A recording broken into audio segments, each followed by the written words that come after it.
Programme में एक बार फिर खुशामदीद। बात हो रही थी मौजूदा माशी बहरान और ख़ास तौर पे हुकूमत माशी प्लान देने में नाकाम क्यों हुई। बजट पेश कर दिया गया लेकिन बजट से अवाम को रिलीफ मिलता हुआ नज़र नहीं आ रहा। IMF खुश नहीं है और ये सारी चीज़ें कैसे मैनेज होंगी। जो हमारी बिज़नेस कम्युनिटी है वो इस पूरे अमल को किस तरह देख रही है। ख़ास तौर पे जब हम इनपुट की बात करते हैं, जितने भी हमारी ताज़ बरादरी है, ज़ाहिर उनका बड़ा इनपुट है पाकिस्तान की इकॉनमी में। उनका इनपुट कितना मायने रखता है और क्या पॉलिसी मेकिंग में और जब प्री बजट की बात होती है उसके अंदर उनका इनपुट लिया जाता है या नहीं। पॉलिसीज़ में तमाम जो चैम्बर्स हैं, PCCI के लोग हैं, उनका इनपुट कैसा, इस पर बात करेंगे। हमें ज्वाइन किया है जनाब डॉक्टर मिर्ज़ा इख्तियार बेग साहब ने। सीनियर रहनुमा है पाकिस्तान पीपल्स पार्टी के, सफारतकार भी हैं और सनतकार भी हैं। डॉक्टर बेग साहब खुश आमदीद कहते हैं आपको शो में। बहुत शुक्रिया। बेग साहब किस तरह देखते हैं, एक तो ये कि बजट ज़ाहिर अब पेश भी हो गया, IMF की तलवार अभी तक लटक रही है, रिलीफ हमें नज़र नहीं आ रहा। आप अदाद शुमार को समझते हैं, आप सफारतकारी को समझते हैं, आप सनतकारी को समझते हैं, क्या आपको नज़र आ रहा है इस पूरे अमल में पाकिस्तान कहाँ स्टैंड कर रहा है? देखिए, ये बजट तो इन्होंने पेश कर दिया, लेकिन जो शाहाना मरात और जो पैकेजेस दिए हैं, जो सैलरीज बढ़ाई हैं, जो पेंशन बढ़ाई है, वो करस्पॉन्ड नहीं करती आपके रेवेन्यू या इनकम से, पहली चीज। और वो सब लोग जो थोड़े बहुत भी इकोनॉमिक समझते हैं, वो उनका यही सवाल है कि पैसे कहाँ से आएंगे।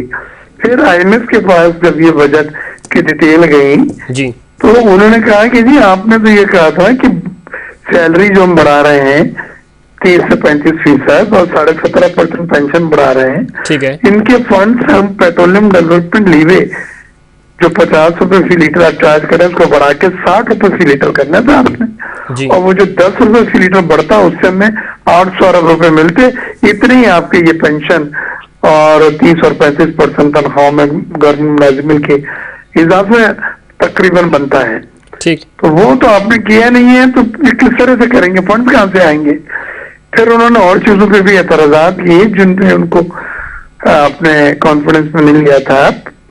आपने पब्लिक सेक्टर डेवलपमेंट प्रोजेक्ट जो 950 रुपए का इतनी खतीर रकम रखी है, उस पे भी उनके एतराजात थे। फिर IMF की जो दो बड़ी वजूहत थी जिन पे वो अभी तक रुके हुए हैं और वो बड़े उनका स्ट्रॉन्ग स्टैंड है। एक तो उन्होंने कहा था कि जो मिनी बजट आपने 170 अरब रुपए का अनाउंस किया था, जिसमें पेट्रोलियम डेवलपमेंट लीवे लगाया था, सेल टैक्स 17 से 18% किया था, बिजली गैस की कीमतें बढ़ाई थी, उसको आप इस बड़े बजट में, फेडरल बजट में जम करें और फाइनेंस बिल के तौर पे इसको अप्रूव कराएं पार्लियामेंट से, ताकि ये चीजें मुस्तकिल बुनियाद पे हो जाए और अब इन्हें रिवर्स न कर सकें। ठीक, तो ये देखेंगे कितनी गहरी बात है।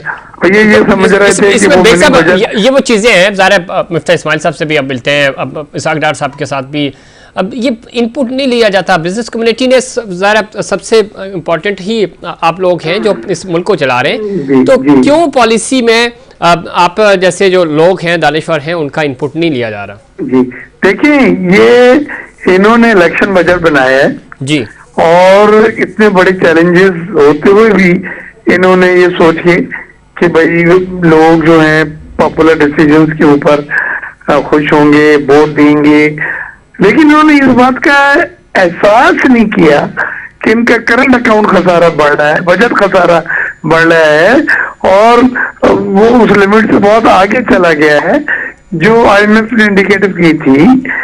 तो ये सब चीजों ने बजट को इनबैलेंस, गैर मुतवाजन बजट करार दिया है। मैं ये समझता हूँ कि इसी तरह रेवेन्यू टारगेट में भी शॉर्टफॉल हुआ है। फिर नया टारगेट जो दिया 9,200 अरब, वो 20% से भी ज्यादा ग्रोथ है। ठीक है, आप किस तरह से 20% ज्यादा ग्रोथ बात कर रहे हैं? आपकी माइनस की तो GDP हुई है।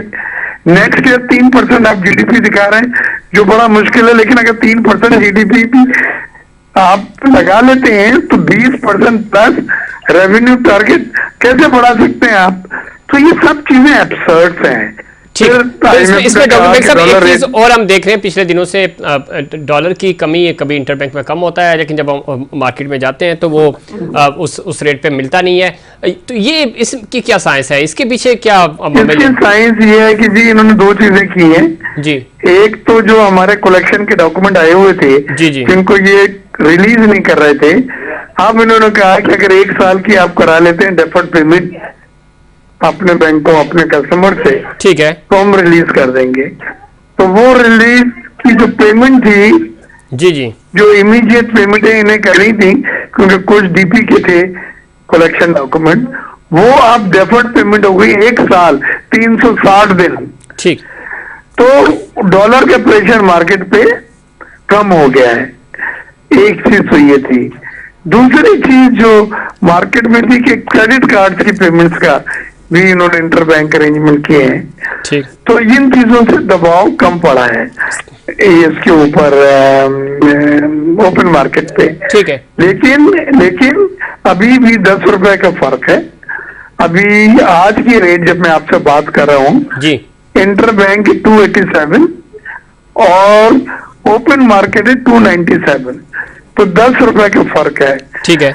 लेकिन उससे पहले जफीर ये 24-25 रुपए का फर्क था, जी which was not acceptable to IMF, because जितना गैप ज्यादा होगा आपके रेमिटेंसेस ऑफिशियल चैनल से नहीं आएंगी। ये गरीब आदमी के लिए 25 रुपए या 24 रुपए डॉलर में ज्यादा मिलना ठीक अहमियत रखता है, वो वहां जाएगा। और यही वजह है कि आप देखिए रेमिटेंस मुसलसल कर रही है, गिर रही है। अच्छा बेग साहब, कोई उम्मीद नजर आ रही है आपको इस पूरे अमल में, कोई बेहतरी नजर आ रही है, इकोनॉमी हमारी सेटल हो सकती है और कैसे हो पाएगी? देखिए मैं तो विद ऑल रिस्पेक्ट, हालांकि मैं बड़ा मुस्बत आदमी हूँ, हमेशा मैं मुस्बत बोलता हूँ, लिखता रहा हूँ जी बिल्कुल, लेकिन मुझे अभी सिचुएशन और गंभीर नजर आ रही है। बजट के बाद जो चीजें आपने अनाउंस कर दी हैं उनके लिए रेवेन्यू नहीं है, ठीक, और तजारती खसारा और करंट अकाउंट खसारा मजीद बढ़ेगा। और उसके बाद IMF से हम दूर हो गए। IMF में जो agreement, staff level agreement sign करने की बात हो रही थी, वो मुझे तो होता हुआ नहीं नजर आ रहा है। ठीक, तो जब IMF से स्टाफ लेवल एग्रीमेंट नहीं साइन होगा कि बोर्ड मीटिंग उनकी आगे है, वो नहीं होगी। ठीक है। फिर IMF एक्सपायर हो रहा है 30 तारीख को, कहानी खत्म हो जाएगी ना सब। बिल्कुल। देखिए और- अच्छा, इसमें 30 के बाद देखिए मार्जिन भी कम है इस हुकूमत के पास है। कहा जा रहा है कि कौमी हुकूमत बनाई जाएगी, इस तरह की देखिए बातें। हुकूमत ने कहा था हम बी प्लान पे IMF ने भी आया कर लें। बी प्लान क्या है उनका? जी। बी प्लान इनका बायलैटरल लोन्स की रीस्ट्रक्चरिंग है। ठीक है। टोटल हमारे पास $37 अरब के बायलैटरल लोन है, जिसमें $24 अरब चाइना के हैं, मेन चाइना के।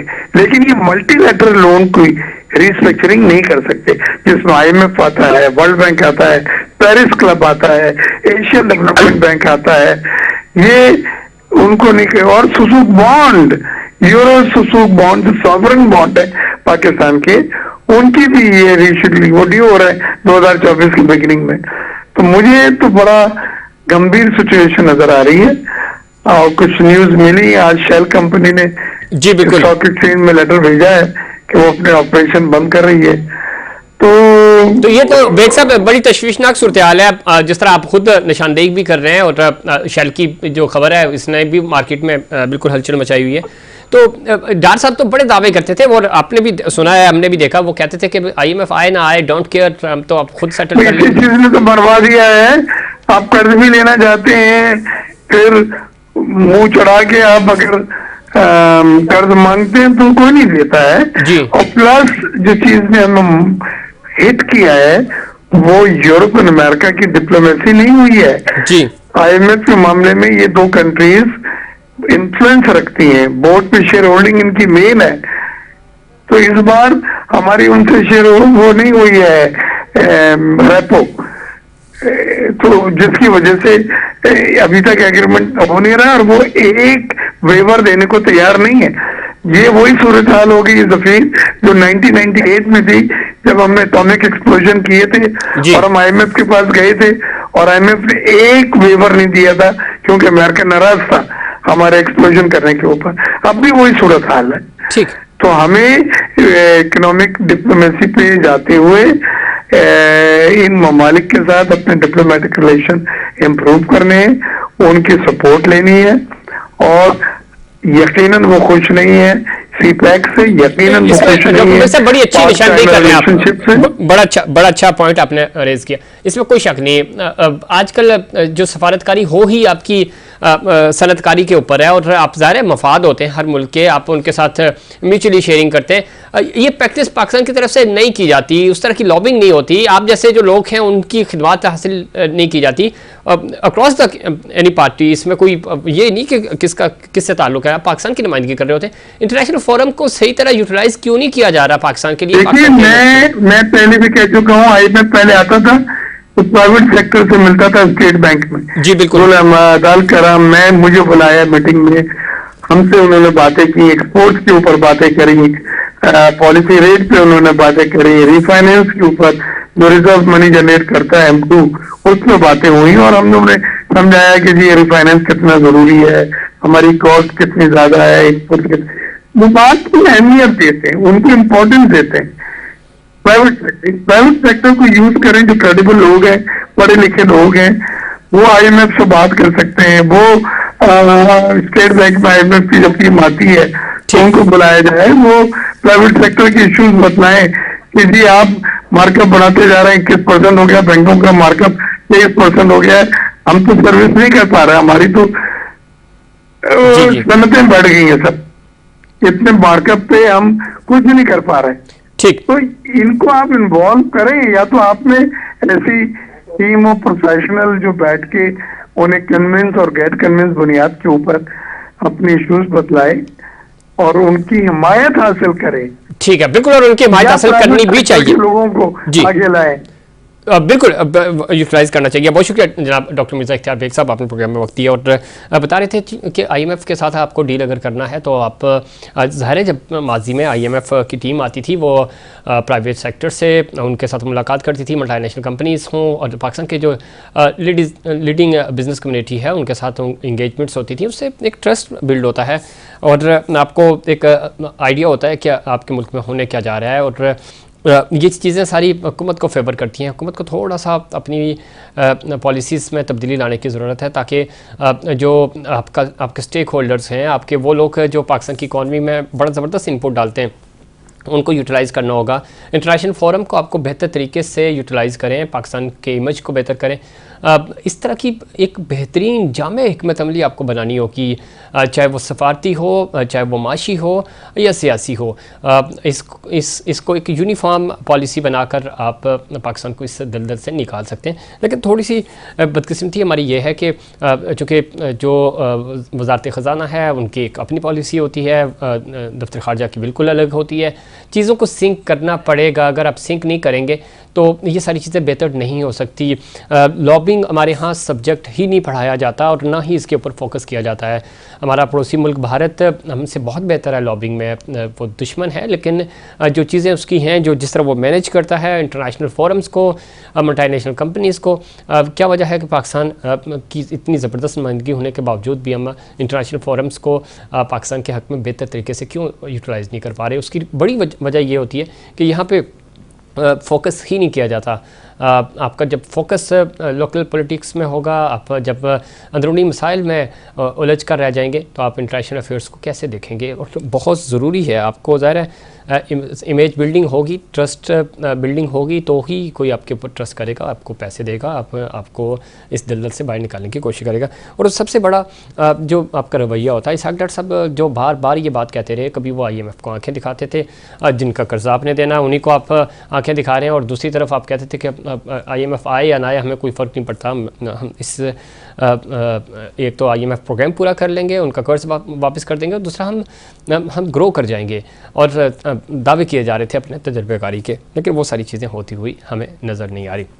सियासी सूरत हाल की जब हम बात करते हैं तो उसके ऊपर भी इस वक्त PDM इत्तेहाद जो है वो टूट फूट का शिकार है, तहफ़्फ़ुज़ात हैं, ख़ास तौर पे पाकिस्तान पीपल्स पार्टी जो कि हुकूमत की इत्तेहादी है, PDM का हिस्सा तो नहीं है, वो चूँकि निकल गए थे इस इत्तेहाद से बाहर, शदीद इख्तलाफात हैं और ये इख्तलाफात अब आहिस्ता आहिस्ता खुलकर सामने आ रहे हैं। इन सारी चीज़ों में जो हमें नज़र आ रहा है पंजाब फोकस है, और पंजाब के अंदर जितने भी इस वक्त जो पॉलिटिकल स्टेक होल्डर्स हैं वो कोशिश कर रहे हैं कि सबसे ज़्यादा हिस्सा पंजाब से ग्रैब किया जा सके, लेकिन कैसे मुमकिन होगा? और इसके ऊपर भी बड़ा फोकस किया जा रहा है। इत्तेहाद सियासी तौर पे बनाए जा रहे हैं और जहाँ बन रहे हैं वहाँ टूट भी रहे हैं। आने वाली हुकूमत किसकी होगी? कौमी हुकूमत की बातें हो रही हैं, यानी एक टेक्नोक्रेट टाइप का कुछ सेटअप आएगा जो टेक ऑफ करेगा इस पूरी सूरत हाल को।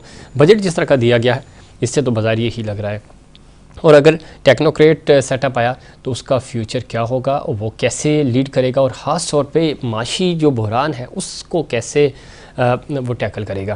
साथ ही साथ प्रोग्राम के आखिर पे हम बात करेंगे कराची मेयर कराची कौन होगा, मुर्तज़ा वहाब या जमात इस्लामी के हाफिज़ नईमुर रहमान।